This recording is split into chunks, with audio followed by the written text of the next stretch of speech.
Hi, welcome to this video. I'm gonna guide you through how to create Pinterest pins for free. Create free Pinterest pins by using design tools like Canva, right?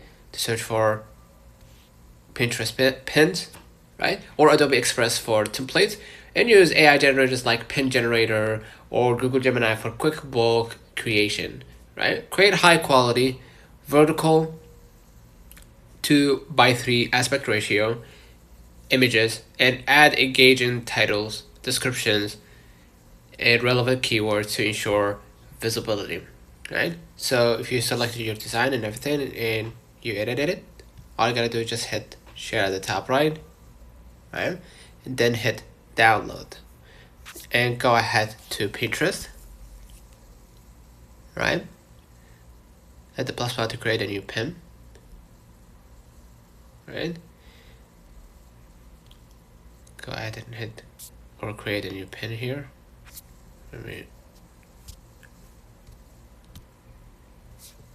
go ahead and close this window. Reopen it again. Clearly there's a problem with the app, right?